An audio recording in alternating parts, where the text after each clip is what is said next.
Okay, for this lab, I actually have two 2600s sitting to my right, and you might be able to hear the fan in the background. Got them connected to my computer via a single console cable, so I'll be jumping back and forth, clicking and unclicking the console cable from one port to the other. Basically on R1, if we do a show version, include processor, we can see that this is a 2610. Show include image file. This will show us which iOS version we're running. We're running this old 12.3.26 code. And finally, a show flash. And this is a flash on this device. It is partitioned into two different partitions. Anyways, this is where the file lives that we're running. Okay, and I move my console cable over to R2. If I do a show let's just make this all one. Include processor. So we can see here that we're running a Cisco 2810XM. XM just means it has a little bit more memory than a normal 2600, and the version of code that we're running is the same version. It's a 2600. It's just the IP base, and it's 12.3.26. I'll do a show IP in brief.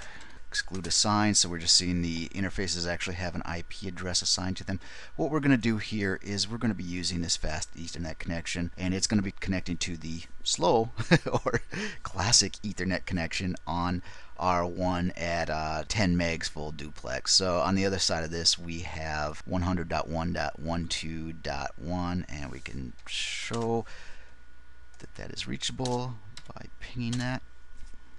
Oh, don't make a monkey out of me. There you go. Took a second. So for our example, we're going to make R2 the TFTP server. So generally when you're doing this, the first step you want to do is you want to, let me pop back over to R1. Just switch my console cable and enter. You want to check out your file system and make sure that you have enough space available. In this case, we can see we don't have a whole lot of space available. Again, I'm sorry for the partitions. That's the way that this was set up. This is an old box. But we don't have a lot of space available. If we go back up to... Of course I didn't. Okay, well, let me move my console cable. And now I'm on R2. And show flash. We can see that this image takes up, oh, what is that? 7 meg, and we have less than a meg available. So that's one of the first things you want to do is make sure that you have space available. In this case, we're going to go all kamikaze, and I will pop back up to R1.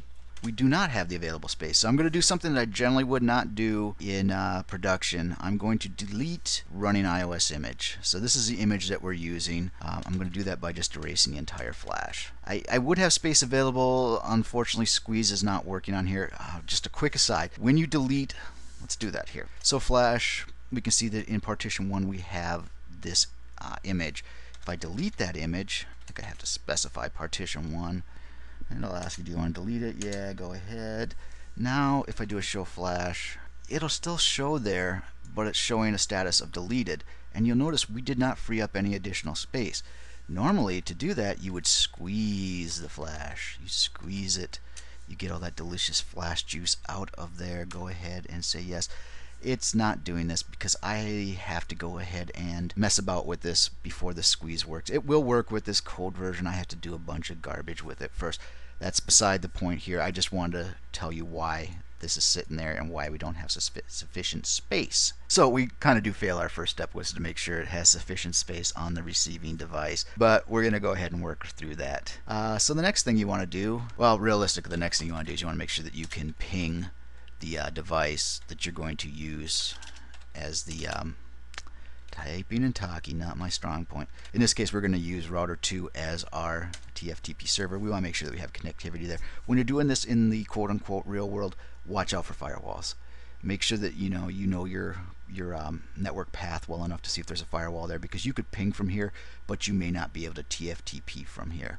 And you'll want to know that you have that ability before you go ahead and delete. One more quick aside. I know I'm not plowing through this in the quickest order that I could be.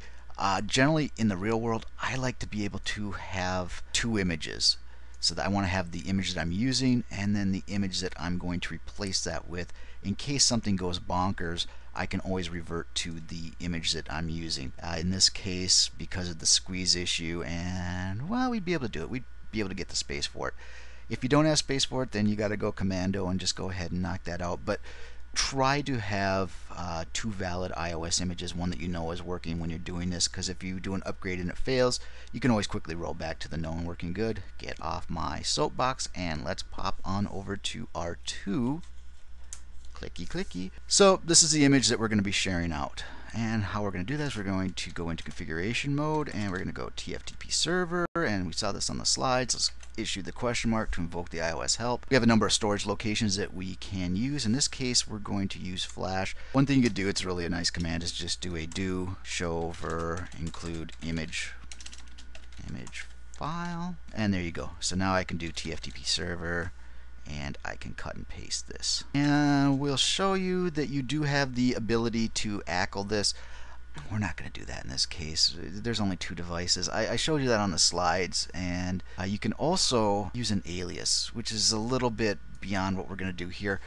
Basically, you could name this thing as, you know, iOS image, or, you know, poo poo booby pants, I don't know, something that's different. You could use this to simplify it. So if you are keeping the most recent iOS image on the device that you're using as TFTP server, you can alias that to just, you know, iOS image, and then the user on the receiving device wouldn't have to know which code it was and get, you know, specify this iOS image. They could just say, you know, copy TFTP flash iOS image. That's the alias, but we're not going to use that here. I just want you to know that it's available. So now we have made R2 into a TFTP server, and really we don't have anything on here that's going to show us to verify that. There's no show TFTP, there's no show IP TFTP.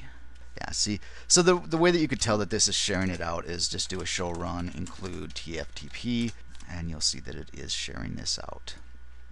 Okay, so let's hop back over to R1 via the changing of the console guard. Again, I'll just do a quick show flash. Technically, we don't have any iOS images here, so we're going to go ahead and copy the file. So it's copy TFTP, and you can see you have a ton of sources that you can specify that you're going to copy from. In this case, we're going to obviously use TFTP. And then you have, not quite as many, but you have a number of areas on your device that you can specify to put that file in. That's the file destination. Again, this is a little goofy because this is old router. What this is I'm putting in Flash partition 1. So there was 2 partitions. In this case, I do have to specify the partition. So now we're going to specify, I'm going to type it right, or we're going to fuck this up, specify router 2 as the remote host. And this is where it's kind of nice to have that alias, because now I have to go back up and I'm just going to copy this. These images, especially some of the newer ones, can get really long. It is what it is. You do have to specify the correct source and then hit enter, and you can specify anything you want here. You could see that it is showing up in brackets, so if we hit enter there, it's going to assume that we're going to want to name it the same, and that's exactly what I'm going to do. And here, because it's an older iOS image, it's going to ask me if it wants to erase it. I'm going to actually say yes to this, just so you see this. Say, are you sure? Yeah, we've already erased it. So I'm going to pause this, because what this will do is once it's erasing, it's going to give a string of E's, and I'm going to pause the video. Okay, so it's erased, and now it is loading that image from router 2, and it's showing it's via Ethernet 0/0, which is exactly what we wanted. This is what I was telling you in the slide portion, that you'll get a bunch of these bangs. So every time you get one of these, that means that it's successfully transferred the packet. Now that just means it got a packet from R2. There's no error checking on this. There's no reliable connection. So it is what it is. But if you're seeing all bangs, you're generally in good shape. If you start seeing dots, much like a missed ping, then you would be wanting to verify that you did get the complete iOS image across the network. Boy, I stretched that and convoluted out that sentence today.